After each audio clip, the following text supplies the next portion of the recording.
محمدا رسول الله.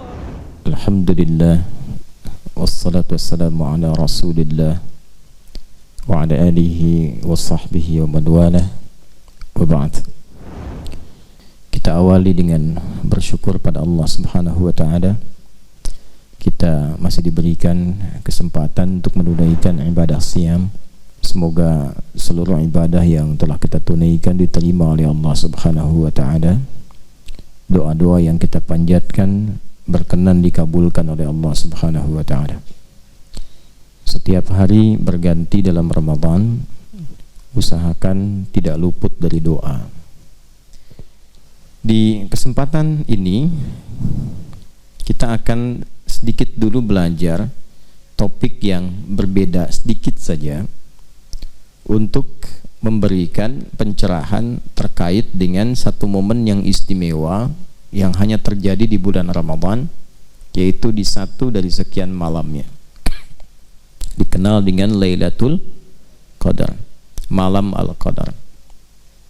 Ini penting kita bahas karena ada beberapa redaksi hadis juga yang memberikan motivasi kepada kita untuk tidak putus berburu malam Al-Qadar ini sampai ujung Ramadan.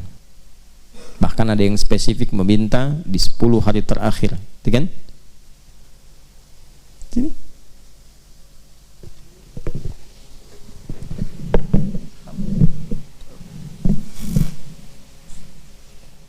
Jadi malam Al-Qadar itu kita akan coba bahas dari mulai apa pentingnya, apa keistimewaannya malam Al-Qadar itu, apa yang dimaksud malam Al-Qadar, kapan terjadinya, apa ciri-ciri yang menyertai seseorang mendapati itu, dan bila kita mendapati di antara tanda-tandanya, rasanya hadir dan merasakan kemuliaan sesuai dengan isyaratnya, apa yang harus dilakukan.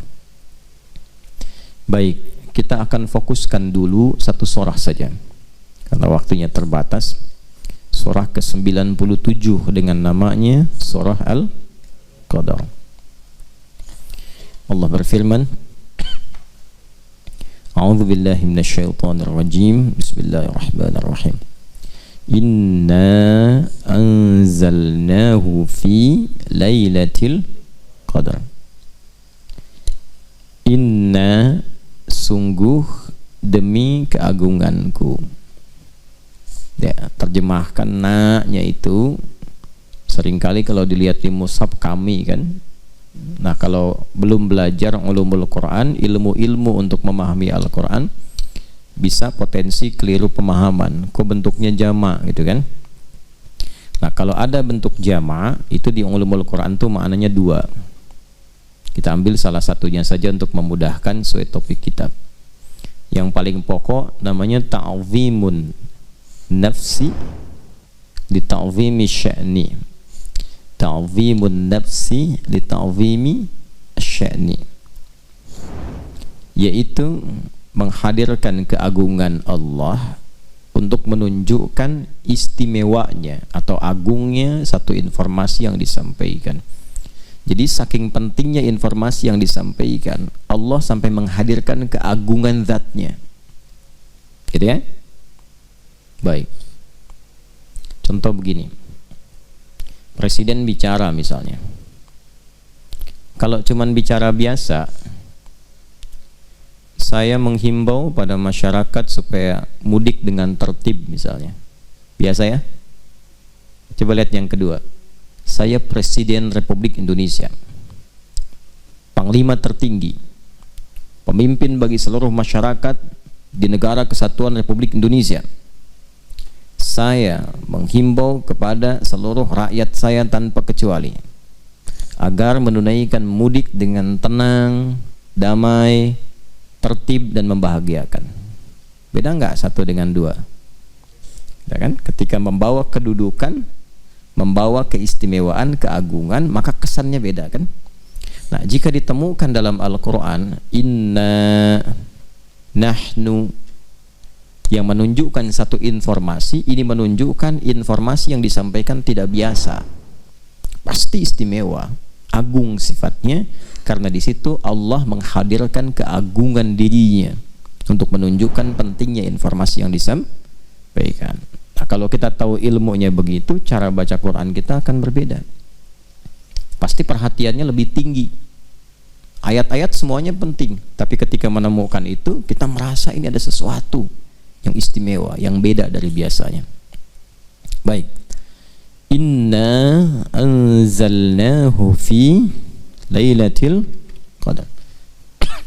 Demi keagunganku, aku turunkan Al-Quran itu di malam Al-Qadar. Jadi di sini ada dua peristiwa penting. Peristiwa pertama tentang turunnya Al-Quran, peristiwa kedua tentang malam Al-Qadar. Ketika Al-Quran diturunkan dan dibuka dengan ta'zimun nafsi li ta'zimi sya'ni inna, kan? Ini memberikan kesan bahwa Al-Quran itu istimewa, agung. Saking agungnya Allah menghadirkan pembuka dengan keagungan zatnya. Jelas ya? Nah, berarti kalau disebut istimewa, Allah sendiri mengagungkan. Masa hamba membiarkan, menganggap biasa? Ya. Ada sesuatu yang istimewa, tidak biasa di Al-Quran itu. Tidak sama, bukan kalam-kalam biasa, bukan kalam makhluk, kalamullah. Karena itu suatu saat kita akan pelajari sifat-sifat itu, keagungan itu, sehingga kita menemukan apa yang dimaksudkan dalam Al-Quran. Di antara kedahsyatannya, mampu merubah sekelompok manusia yang tertinggal dan terbelakang dengan kompleksitas keburukan perilakunya, tiba-tiba menjadi sesuatu yang sangat luar biasa, sosok-sosok gemilang yang mensibgoh dunia, berubah total itu. Ya, itu Al-Quran. Nanti kita akan lihat apa yang paling pokok di Quran. Kita bahas dulu bagian keduanya. Yang kedua, malam Al-Qadar. Berarti ada yang istimewa di malam Al-Qadar itu, bukan malam biasa. Karena itu menggunakan tak di ujungnya. Ya? Ada lail, ada lailah. Kalau lail umumnya menunjuk pada waktu malam standar umum. Inna fi khalqis samawati wal ardh, inna fi khalqis samawati wal ardh wa ikhtilafil laili wan nahar, pergantian waktu siang dan malam. Itu kalau disebutkan lail umumnya menunjuk pada waktunya dari ba'da isya sampai menjelang fajar. Menjelang ya, bukan sampai fajar, karena nanti ada waktu jeda singkat namanya sahar. Aktivitas yang dikerjakan di waktu sahar namanya sahur. Makanya kita makannya makan apa? Sahur, maksudnya dilakukan di waktu sahar. Ya, kurang lebih 15 sampai 25 menit sebelum fajar. Jadi kalau subuh misalnya 4.38, ya kurang lebih 4:04 atau 4:10. Kalau jam 3, setengah 3 terlalu dini.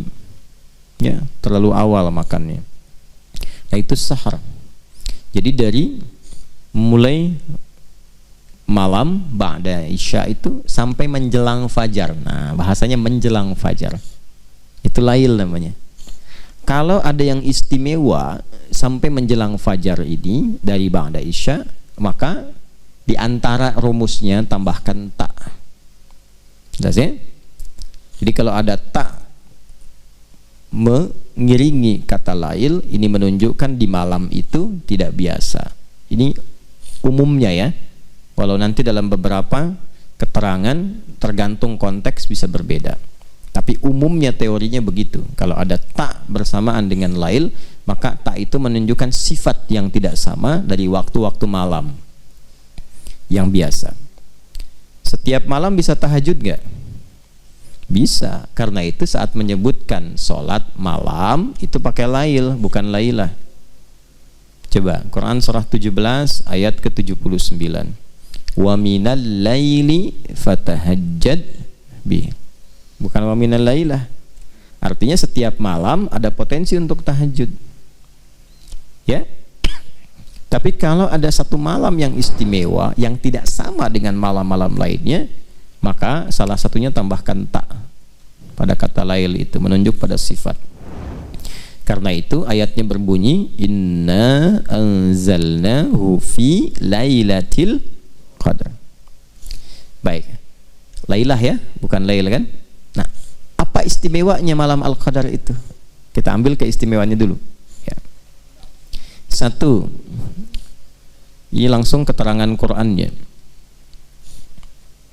Wa ma adraka ma lailatul qadar.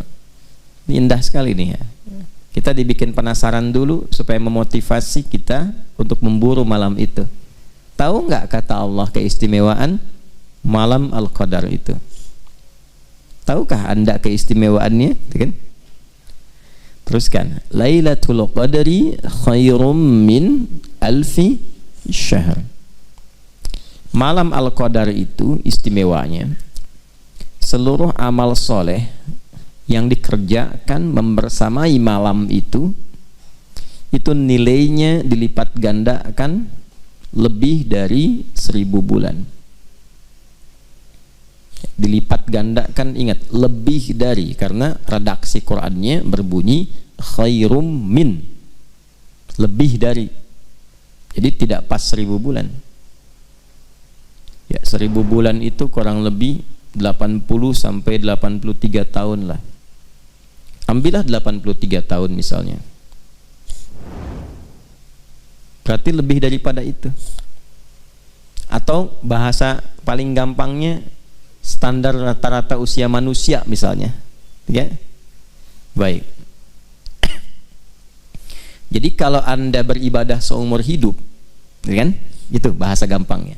Kalau Anda beribadah seumur hidup lalu dibandingkan dengan beribadah bersamaan di malam ini, malam al-qadar, itu lebih bagus di malam ini nilainya, lebih banyak di malam ini, lebih dari apa yang pernah dikerjakan selama hidup ya. Dalam satu amalan ya, misal selama hidup tiap malam tahajud tuh ya kan, tiba-tiba pas malam al-qadar tahajud juga, itu satu malam itu nilainya bisa melebihi yang dikerjakan selama hidup. Bahasa gampangnya begitu ya. Yang dimaksud rata-rata umur manusia hidup ya kan, rata-rata ya, kata Nabi SAW, umatku itu ya umurnya ya di antara 60-70 dan sedikit yang melampaui itu, sedikit. Jadi kalau yang lewat 100 itu sedikit, nggak banyak, bisa dihitung jari sedunia tuh kan ya. Rata-rata kan di kisaran itu. Kalau ambil pertengahannya sekarang misalnya, ambillah seperti hitungan 1000 bulan misalnya ya, antara sampai 80 tahun. Bersamaan dengan malam itu ibadah tahajud sekali aja, itu nilainya lebih daripada 1000 bulan. Luar biasa tuh ya. Jadi kalau ada yang kurang-kurang selama hidup beramal, ketutup tuh dengan malam itu. Nah, ini kan masalah iman. Kalau ibadah kan bacanya pakai iman. Ibadah itu kan amal soleh. Amal itu jadi soleh kalau ada imannya. Kalau tak ada iman nggak jadi soleh. Karena itu setiap ada kata iman itu mengantarkan pada amal soleh. Wal 'asr innal insana lafi khusr illa alladhina amanu wa 'amilus shalihat.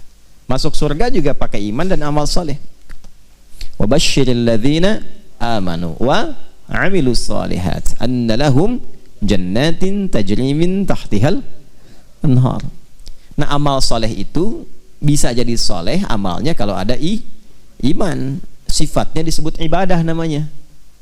Jadi ketika kita beribadah itu sedang beramal soleh, membuktikan keimanan kita. Jelas sampai sini? Baik, kembalikan orang-orang yang mampu beribadah di malam al-qadar itu nilainya, satu ibadahnya itu bisa melampaui apa yang ia pernah kerjakan selama hidupnya. Tertutup itu yang kurang-kurang dalam ibadah itu. Masya Allah. Kalau taubat dia, wah itu luar biasa. Luar biasa penerimaannya di sisi Allah Subhanahu wa taala. Antum baca Quran misalnya, selama hidup sekarang kira-kira berapa kali baca Quran itu? Khatam berapa kali? Atau baca satu surat berapa kali? Alif Lam Mim berapa kali itu? Yasin berapa kali? Hah? Atau yang kira-kira pembukanya satu huruf, Qaf, Nun, gitu kan? Dibuka gitu dengan huruf-huruf muqatta'ah. Berapa kali baca itu? Tapi bersamaan dengan malam Al-Qadar, Nun, Kang Duni baca itu tuh, Nun, pas malam Al-Qadar, itu baca itu lebih dari 1000 bulan. Kayak antum baca Nun lebih dari 83 tahun. Nun, Nun, Nun, Nun. Masya Allah. Habis itu meninggal misalnya. Itu Masya Allah. Luar biasa. Ketutup tuh amalan-amalan. Tanya sama malaikat mungkar nakir. Mah kita buka. Kitabmu apa? Nun. Bawa tuh. Ya. Nah, jadi potensi malam Al-Qadar itu satu, berlimpahnya pahala. Karena Ramadan ngejar pahala kan salah satunya. Karena Ramadan itu pekan iman. Pekan iman dan amal soleh. Gitu. Jadi bukan pekan dunia. Karena itu dibukanya panggilannya dengan panggilan iman.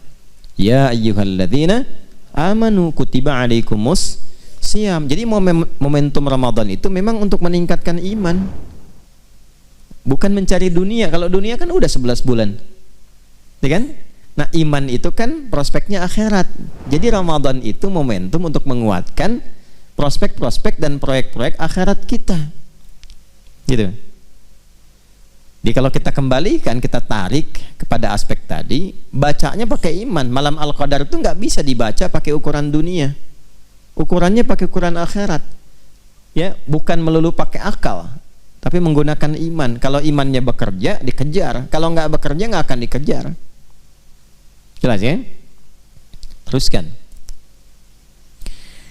Yang kedua, apa keistimewaannya?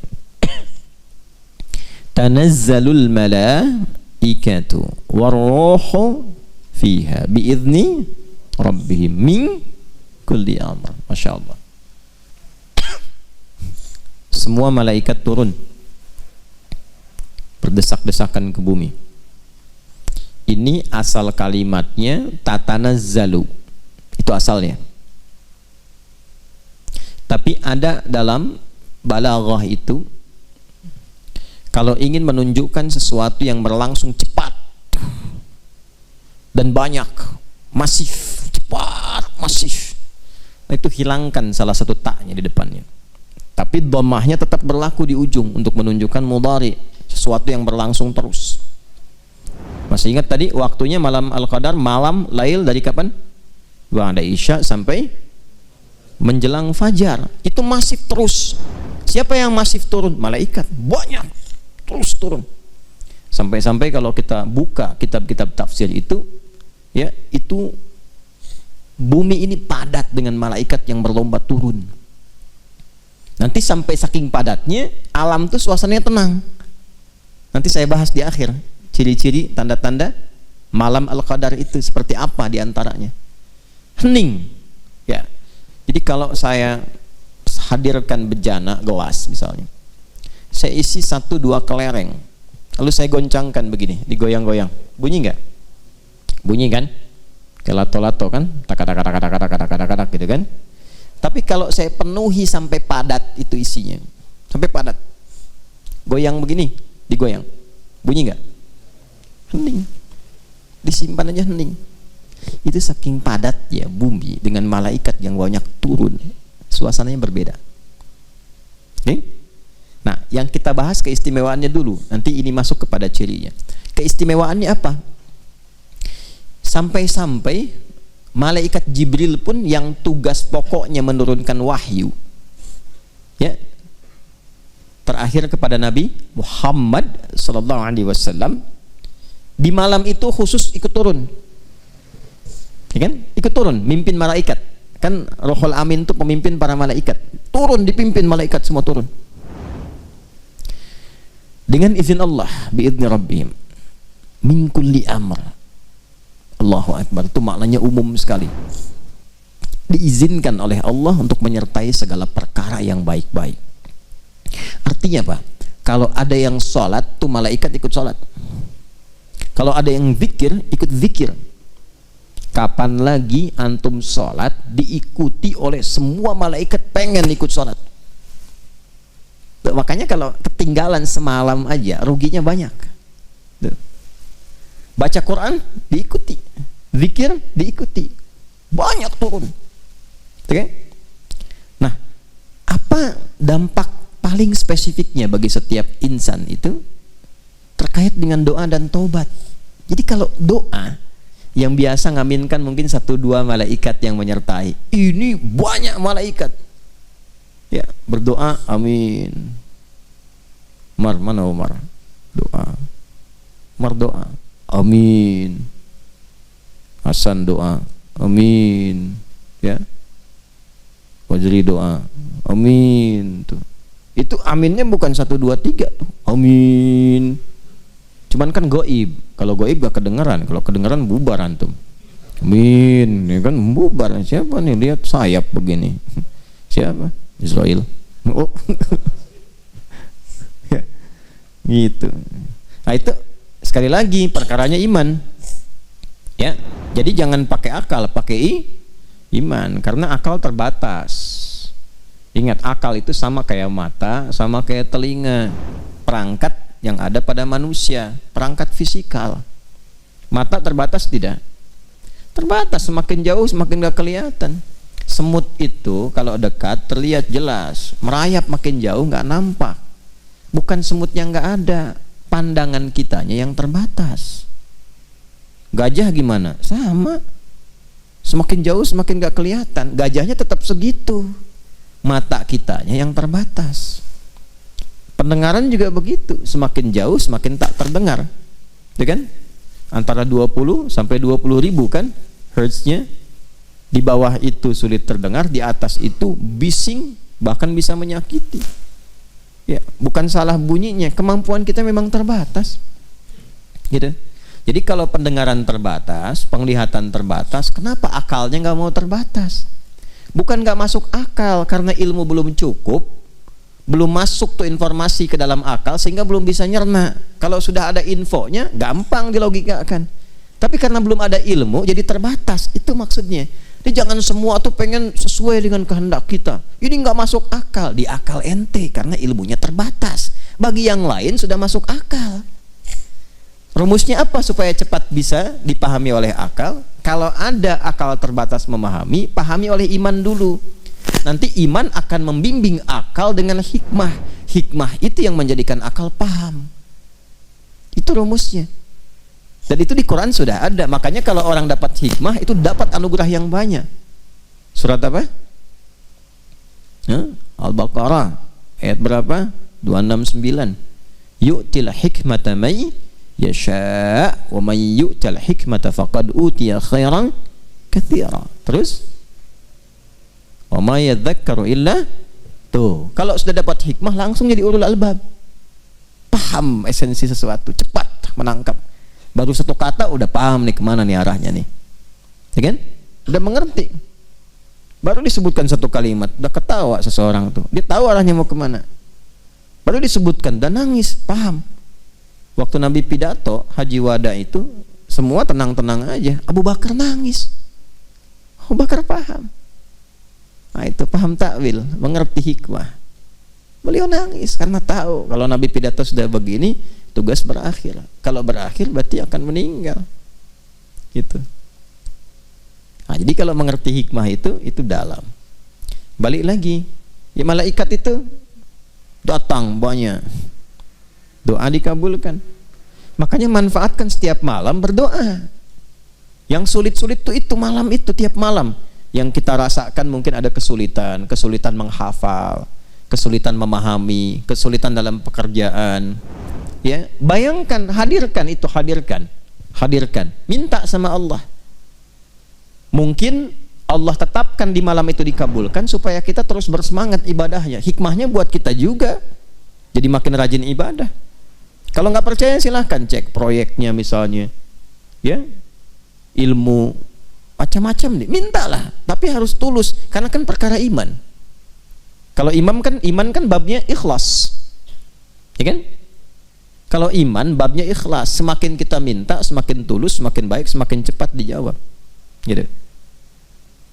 Kemudian apalagi malaikat kalau sudah menyertai itu peluang memohonkan ampunan kepada Allah dari dosa hamba bagi yang minta ampun. Nah, karena itu apa yang harus dilakukan? Banyak istighfar. Maka Nabi mengajarkan kan doa kepada Sayyidah Aisyah radhiyallahu taala anha. Kalau sudah terasakan itu kayaknya feelingnya beda nih dari malam-malam yang lain nih, beda nih. Sampai ada yang mengatakan para ulama setiap orang itu nanti ada feeling yang sama, ada feeling-feeling yang spesifik tuh sebagai anugerah dari Allah. Nah kalau udah dapat feelingnya seperti itu, apa yang harus dilakukan? Nabi mengajarkan satu doa. Itu ditalkinkan langsung dari lisan Nabi pada Sayyidah Aisyah radhiyallahu taala anha. Allahumma innaka afuwun tuhibbul afwa fa'fu anni. Allahumma innaka afuwun karim tuhibbul afwa fa'fu anna. Minta. Ingat-ingat, koreksi tiap malam itu. Itu dahsyat itu. Nah, nanti hasilnya kita akan lihat di parameter keberhasilannya setelah itu. Nah, jadi kalau ditanyakan apa istimewanya malam Al-Qadar itu, maka Al-Quran pertama mendefinisikan tentang manfaat-manfaat yang terkait dengan proyek akhirat kita. Itu yang terbesar. Jadi kalau nanam saham, jangan cuma dunia, tanam buat akhirat karena itu tempat pulang. Kalau di sini kan tempat apa? Tempat berdinas, membawa misi. Di sini itu kita sedang beraktivitas, membawa misi, berdinas. Setelah itu pulang.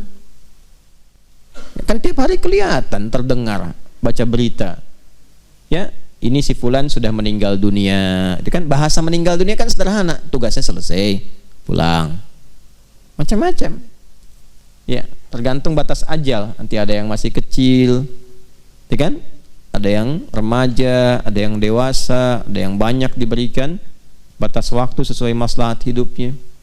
Ujungnya pulang, gitu. Ujungnya apa? Pulang. Nah, jadi kalau kita bisa spesifik demikian, itu insya Allah akan selamat.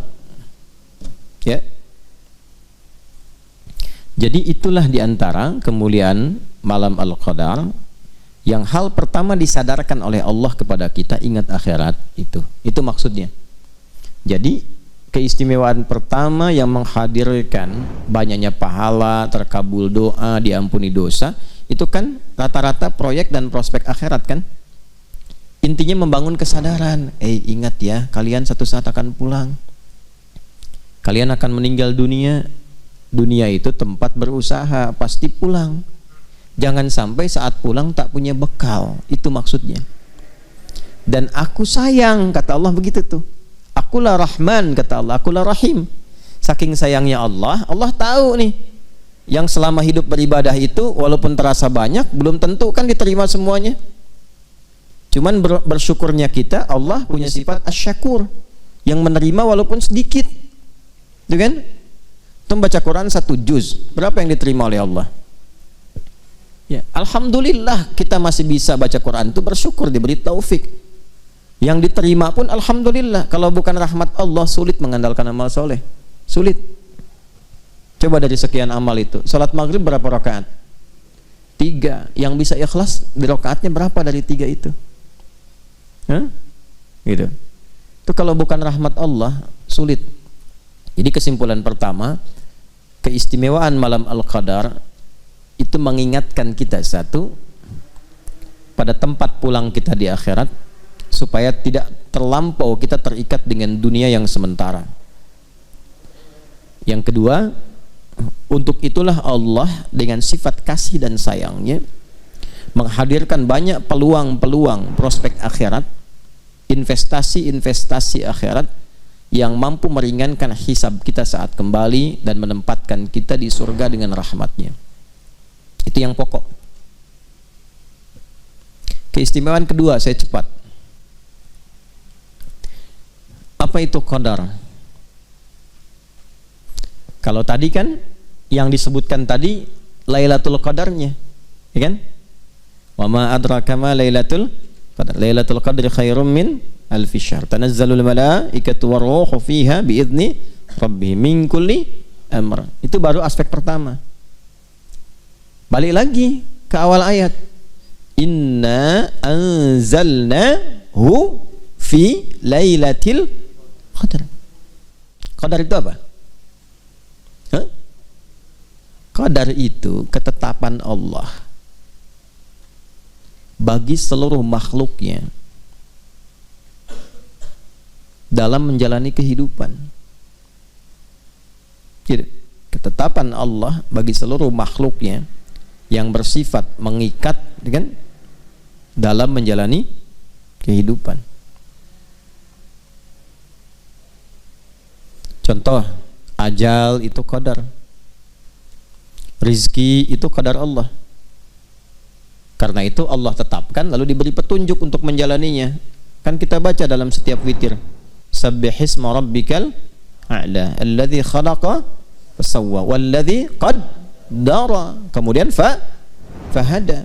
Kita memuji Allah, terima kasih ya Allah, Engkau Tuhan yang paling agung, yang paling istimewa, satu-satunya Tuhan yang dipertuhankan, disembah, yang telah mencipta lalu menyempurnakan ciptaan, lalu menentukan kadar kehidupannya dengan sempurna dan diberi petunjuk bagaimana menggunakannya. Gitu. Jadi malam Al-Qadar itu adalah malam saat Allah menetapkan semua yang terkait dengan kehidupan makhluk. Kita tarik, kitalah manusia saja. Di situ di malam itu aturan hidup kita awal sampai akhir mengikat sifatnya pada setiap personal kita. Kapan mulai berkehidupan, kapan wafat, berapa rizkinya, dan seterusnya di malam itu. Nah, kan Allah berjanji kan, kita kan nggak tahu kan, ya bagaimana kadar kita kan, yang diperintahkan oleh Allah menjalani hidup, kadarnya sudah diatur, ya kan, rizkinya sudah ada kan, yang diperintahkan apa? Berikhtiar supaya dapat rizki itu selama hidup, rizkinya sudah ada, ya kan, ajalnya sudah ditetapkan kan, cuman nggak dikasih tahu kapan pulang kan. Yang diminta apa? Jalani aja sampai ajal datang. Tapi kalau kita nggak tahu petunjuk bagaimana menjalaninya, rusak misinya. Coba bayangkan. Ingat ya, ajal sudah saya atur ya, misal. Ajal sudah diatur ya, nanti pada waktunya kamu meninggal, jalani aja. Tapi nggak dikasih tahu gimana cara menjalaninya. Hah? Manfaat gak hidupnya? Belum tentu. Bisa bingung, linglung. Rizki sudah saya atur ya, kalian tinggal cari aja, udah saya tebarkan sampai kalian meninggal. Tapi nggak dijelaskan bagaimana mencarinya. Bisa salah kan? Karena itulah Allah turunkan petunjuk yang memberikan bimbingan kepada kita bagaimana kita bisa menjalani kadar kehidupan itu dengan cara yang benar. Kalau menjemput rizki bagaimana caranya, menjalani hidup bagaimana caranya, sendirian bagaimana, kalau berumah tangga bagaimana, jadi suami seperti apa, jadi istri bagaimana, jadi ayah seperti apa, jadi anak bagaimana, punya kedudukan seperti apa, cari ilmu bagaimana. Itu selama hidup berkehidupan, aturannya dijelaskan oleh Allah berupa pedoman, diberikan sebagai petunjuk. Dalam bahasa Arab atau bahkan bahasa Al-Quran, petunjuk yang menyertai kita secara lengkap dalam menjalani sebuah kegiatan, bahkan seluruh kegiatan yang kita lakukan sampai berakhir, itu hudan namanya. Apa namanya? Hudan. Ya. Dan Al-Quran itu disebut dengan hudan. Al-Baqarah ayat 185, Syahru Ramadhan alladzi unzila fihil Quran. Teruskan, hudal linnas. Tuh. Jadi isi Quran itu bukan sekedar bacaan, tapi di dalamnya pedoman semua aspek kehidupan kita dalam menjalani kadar Allah Subhanahu wa taala. Dari sejak mulai dilahirkan sampai wafat. Karena itu kalau kita baca Quran, kita akan temukan jalan hidup kita ada di situ. Iya.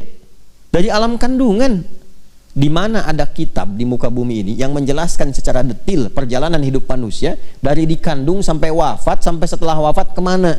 Coba cek. Saya selalu katakan itu. Karena memang Quran itu bukan kalam manusia. Ya, Kan manusia itu terbatas. Udah saya bilang dari awal, manusia itu terbatas. Kalau nggak tahu, nggak akan mungkin ditampilkan. Ini menunjukkan apa? Quran itu benar firman Allah, Islam itu agama yang benar. Karena cuma Tuhan yang benar yang bisa menerangkan kehidupan kita. Gitu. Gimana Nabi Muhammad SAW, Rasul mulia, tapi kan tinggal di tempat yang ya tidak ideal dalam konteks kehidupan manusia. Ya, jauh dari Romawi, Persia, peradabannya. Nggak pernah belajar, nggak pernah sekolah, nggak pernah ada guru, bisa menyampaikan informasi yang sangat detil, sifatnya abadi, lengkap, awal sampai akhir. Ini menunjukkan Quran benar, ini menunjukkan Islam itu agama yang benar. Kita mesti yakin sebagai mukmin itu. Itu aja cara memahaminya. Kalau akalnya masih berfungsi dengan baik, itu insya Allah bisa mencerna. Bisa mencerna. Tempatkan dulu deh secara objektif, lalu komparasikan dengan jernih gitu berpikirnya itu, gitu. Jangan langsung sentimen dulu misalnya, ya jangan langsung klaim dulu, tempatkan dulu aja berpikir dengan cara yang benar.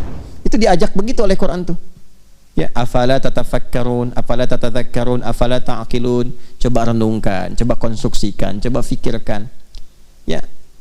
Bahkan Allah sendiri menegaskan, nggak dipaksa kok untuk berislam, tapi kita diminta untuk memfungsikan anugerah akal untuk mencerna.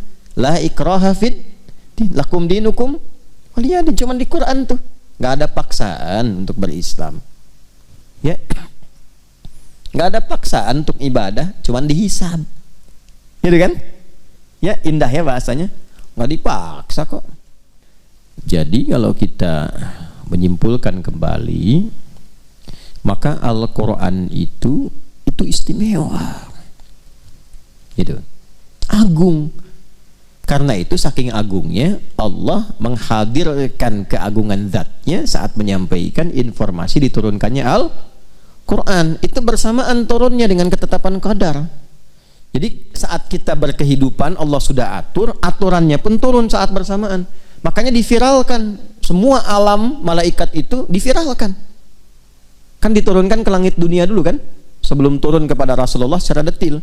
Nah itu dua fase. Fase pertama itu turunnya semua 30 juz, agung, viral tuh alam langit tuh, ya, sampai ke langit dunia dulu.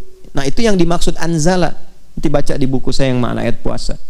Jadi kalau anzala, ya, itu langsung sifatnya, kan di ilmu sharaf begitu. Kalau af'ala dengan fa'ala kan beda. Kalau af'ala itu sifatnya langsung, yang dimaksud turun sekaligus ke sama'id dunya sebagai pedoman berkehidupan. Jadi begitu ditetapkan hukum kehidupan, dari mulai usia, dari mulai rizki segala rupa itu, ya, itu bersamaan dengan itu turun petunjuk penggunaannya lengkap 30 juz. Baru diturunkan secara detil bersamaan dengan kehidupan supaya dicontohkan oleh kehidupan Nabi Shallallahu Alaihi Wasallam. Tafsirnya jelas. Makanya ketika dijelaskan dengan detil oleh Nabi itu menggunakan nazzala. Ketika turun, beda dengan Taurat dan Injil. Taurat Injil turun sekaligus, karena cuma parsial sifatnya, sebentar dan sebagian manusia saja. Makanya Taurat Injil pakai anzala ketika turun ke nabinya. Tapi kepada Rasulullah SAW Quran pakai nazzala. Ali Imran ayat 3. Nazzala alaikal kitaba bil haqq, alaika, ke nabi. Tapi ketika turun dalam suasana qadar, malam al-qadar, itu kalimat nabinya nggak ada. Inna anzalnahu fi lailatul qadar. Hu-nya itu ke Quran. Jelas ya? Sama ya, diadukan apa? Inna anzalnahu fi lailatin mubarakah. Tuh, di malam yang diberkahi. Tapi ketika turun kepada Nabi, kaknya muncul. Nazzala alaikal kitab, pakai nazzala, turunnya bertahap. Bil haqqi musaddiqan lima bayna yadayhi wa anzalat Taurata wal Injil. Tapi Taurat Injil pakai anzala. Taurat langsung 10 perintah. Injil langsung turun. Ya, semuanya tidak bertahap. Karena umatnya terbatas dan perintah-perintahnya tuh hanya dalam waktu yang terbatas, sederhana. Quran sampai akhir kehidupan.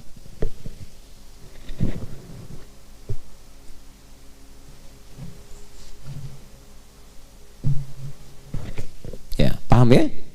Nah, karena itu kita mesti merasakan penting dan agungnya Al-Quran. Jadi bukan bacaan biasa. Kalau pengen hidupnya berkah, pengen semuanya mudah, ringan, tenang, senang, keluarkan isi Quran untuk diamalkan. Kalau dibaca saja dapat ketenangan, dapat pahala. Tapi kalau ingin dapat kenyamanan berkehidupan, diamalkan isinya. Dikeluarkan secara tematik, ngajinya tematik. Ini profesinya apa nih? Keluarkan ayatnya. Gitu. Makanya kalau kita mempraktikkan hudan, itu hidupnya tenang dan senang. Faman tabi'a hudaya fala khaufun 'alaihim wa lahum yahzanun. Quran surah kedua ayat 38 di ujungnya itu. Jelas? Nah, itu yang dikeluarkan. Ya. Nah, karena itu selama Ramadan, coba aktivitasnya apa? Profesinya apa? Manfaatkan waktu minimal misalnya dalam i'tikaf untuk mengeluarkan ayat-ayat Quran terkait topik, tema-tema yang dibutuhkan, yang mengiringi aktivitas kehidupan kita, yang jadi pilihan kita itu. Nah, sekarang kita berbahagia, aksesnya paling mudah sekarang. Dulu para ulama itu masih ngikutin. Di kalangan sahabat langsung dibimbing Nabi. Jadi kalau ada pedagang, pebisnis, Nabi konsultasi mereka ke Nabi, Nabi langsung bimbing, sukses. Pejabat, sukses. Semua sukses. Setelah itu diajarkan oleh sahabat, ditangkap. Masih talaki. Tapi kemudian beberapa generasi setelahnya cerdas. Dihimpun, ditulis penjelasan Nabi itu. Dibikin tema-tema, topik-topik. Di antaranya Imam Al-Bukhari. Imam Al-Bukhari membuat 97 topik. Ya, kitabnya yang sangat viral itu Al-Jami' kan? Al-Jami' As-Sahih Al-Musnad Al-Mukhtasar min umuri Rasulillah sallallahu alaihi wasallam wa sunanihi wa ayyamihi. Kalau tidak salah kurang lebih demikian nama kitabnya itu. Disingkat Sahih Al-Bukhari. Itu isinya 97 tema. Dan dimulainya tidak langsung hadis, ayat dulu. Ada tema misalnya apa? Pertama kitab Bad'ul Wahyi, kedua kitabul Iman, ketiga kitab Al-Ilmi, ya, dan seterusnya. Itu begitu menerangkan kitabul Iman, ayat Quran dulu, setelah ayatnya baru hadisnya. Terus dibuat subtopik-subtopik. Gimana supaya naikin iman dan tidak turun-turun? Apa amalannya? Bagaimana mendapatkan kenikmatan iman? Apa hubungan iman dengan amal soleh? Itu diruntut. Ilmu, kitabul Ilmi. Ya, bagaimana cara mendapatkan ilmu, mengatur waktu untuk belajar ilmu itu bagaimana, supaya cepat mendapatkan ilmu bagaimana, itu banyak dikumpulkan. Kitabul Buyu' bagi yang bisnis berdagang, keluarkan bagaimana bisnis yang berkah, bagaimana menghindari hal-hal yang kemudian cenderung bermasalah, itu kan? Bagaimana menghindari riba, bagaimana mempercepat harta yang berkah yang dengan itu bisa mendekat kepada Allah. Ya, banyak sekali kok. Kitabul Marid, bagaimana menyikapi ujian dari Allah misalnya dari penyakit. Ada tentang bab kedokteran di dalamnya, bab kesehatan, banyak sekali. Di ujungnya adalah pelajaran-pelajaran daripada para sahabat, ada manaqib-manaqib ya tuh. Ya, bagaimana amalan-amalan mereka tuh. Zikir-zikirnya sampai dikumpulkan. Yang khatam, makanya kalau ngaji yang khatam. Kalau khatam itu Masya Allah lengkap itu. Ya. Ada zikir-zikir spesifik. Zikir saat jadi pasukan khusus dalam medan perang seperti apa? Ada. Ya, zikir dalam bidang kepemimpinan. Imam Muslim bikin kitabnya, Kitabul Imarah, ada. Puasa nih. Kan puasa itu sebulan kan? Apa yang dikerjakan selama Ramadan? Langsung dibikin Kitabus Shaum, lengkap itu. Dari memulai kapan mengakhiri, bagaimana cara sahur, kapan tarawih, seperti apa dan seterusnya, lengkap. Kita orang sekarang tuh tinggal jalanin aja. Baca, pahami, amalkan. 11 bulan punya waktu baca, Ramadan tinggal ngamalin. Ini dibiarin, begitu masuk Ramadan malah sibuk belajar lagi. Kapan ngamalnya? Ya walaupun tidak salah, tapi menempatkan sesuatu sesuai dengan tempatnya. Makanya kebiasaan seperti itu menjadikan hari tenang menjadi hari tidak tenang. 11 bulan main-main, begitu waktunya hari tenang, besok mau ujian malah nggak tenang. Ngopi-ngopi catatan, pinjam punya temen, belajar maksain malam, pelajaran 11 bulan dipelajari semalam. Akhirnya ilmunya cuma sampai ujian. Begitu ujian, ya udah lupa. Tertuliskan nilainya bagus, cuman ilmunya lupa. Makanya ada ahli hukum yang dihukum Sebab ketika mencuri lupa. Waktu korupsi lupa gitu. Ya. Kenapa jadi ke situ tuh? Nah, balik ya. Ya itulah malam Al-Qadar. Jadi malam Al-Qadar itu menjadikan interaksi kita dengan ibadah dan Quran semakin erat. Karena itu usahakan malam itu. Makanya kita kan hidupkan malamnya kan. Kita bangun lagi, bacain Quran lagi gitu kan. Nah, salah satunya apa?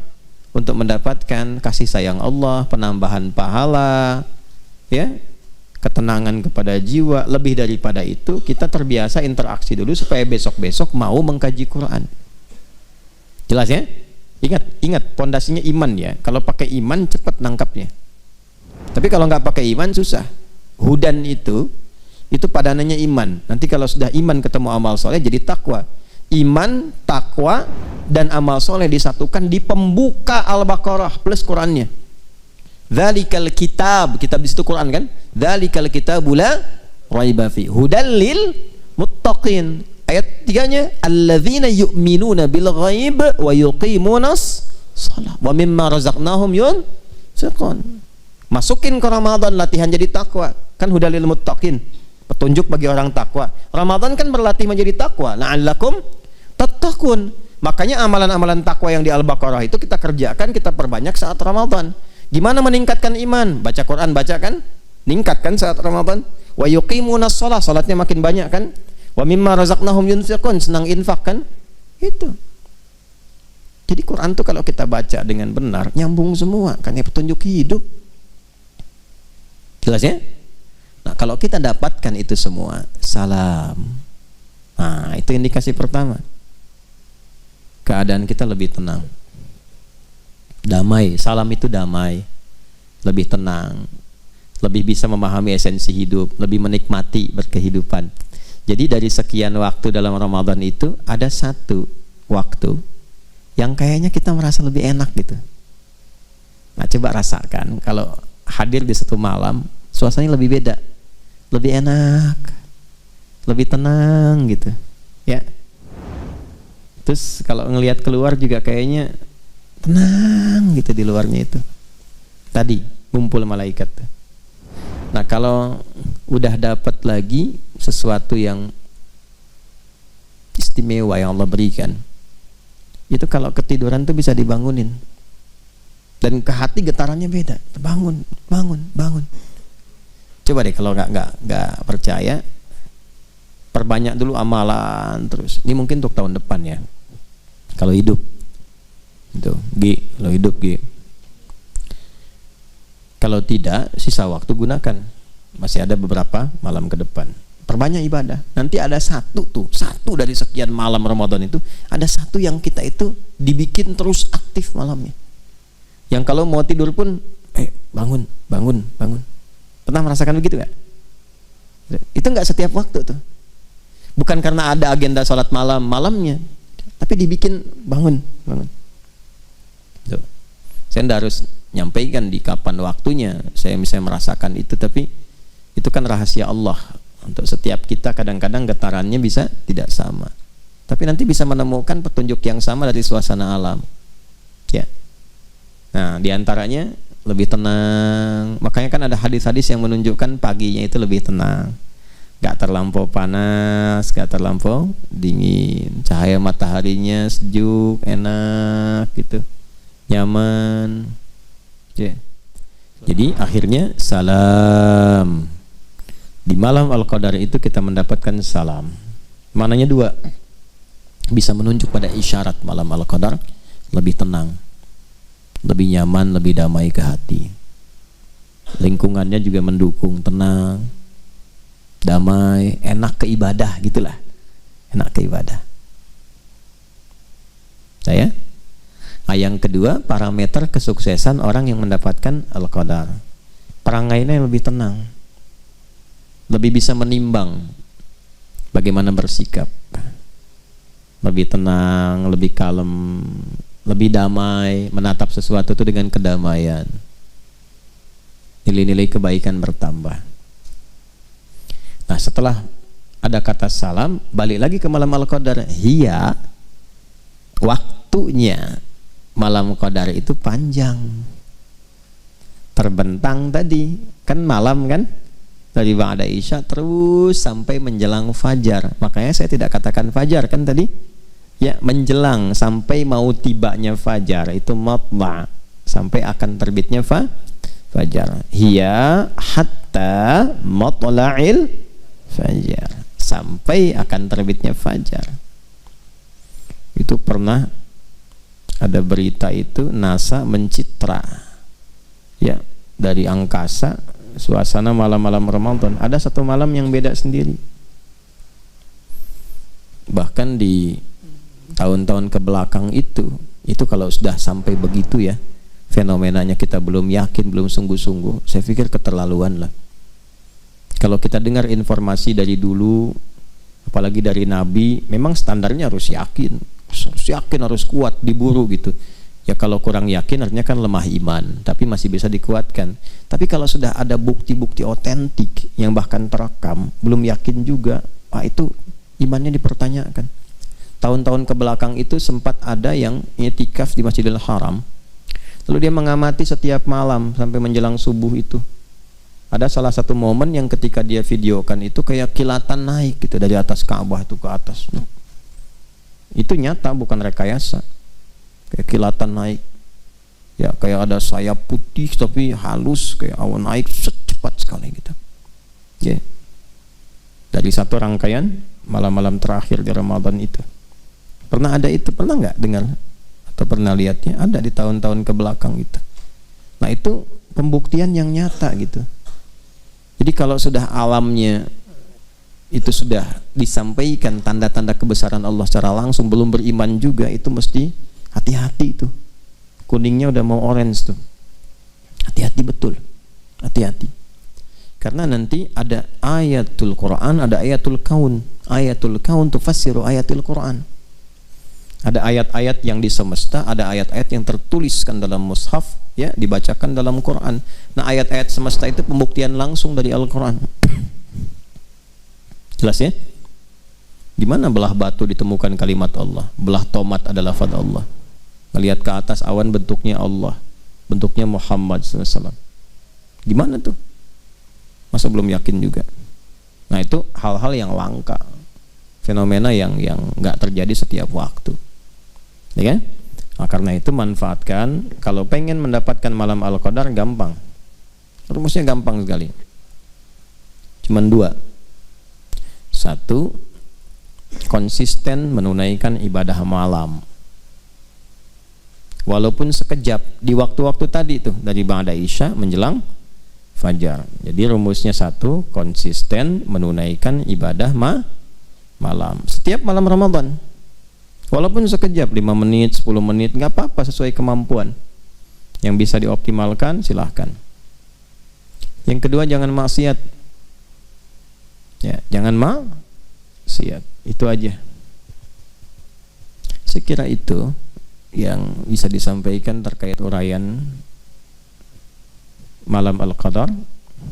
Mudah-mudahan bisa bermanfaat, dan teman-teman dimanapun berada, langsung dari Ma'had Islam Rafiah Akhyar Pesantren Mira, mudah-mudahan kita senantiasa dilindungi, disayang, dirahmati, dan dimuliakan oleh Allah Subhanahu wa Ta'ala. Selamat berbuka. Terima kasih. Semoga teman-teman yang i'tikaf, kita semua juga dijaga istiqamah sampai akhir i'tikaf kita. Allahumma taqabbal minna innaka antas sami'ul alim wa tub 'alaina innaka antat tawwabur rahim. Rabbana atina fid dunya hasanah wa fil akhirati hasanah wa qina adzaban nar. Allahumma arzuqna ni'mata lailatul qadri ya arhamar rahimin. Rabbana atina fid dunya hasanah wa fil akhirati hasanah wa qina adzaban nar. Wa sallallahu ala sayyidina Muhammad wa ala alihi wa sahbihi ajma'in. Wa akhiru da'wana subhanakallahumma wa bihamdika asyhadu an la ilaha illa anta nastaghfiruka wa natubu ilaik. Walhamdulillahi rabbil alamin. Assalamualaikum warahmatullahi wabarakatuh. Allahu Rabbi wal Islamu dini wa Muhammadan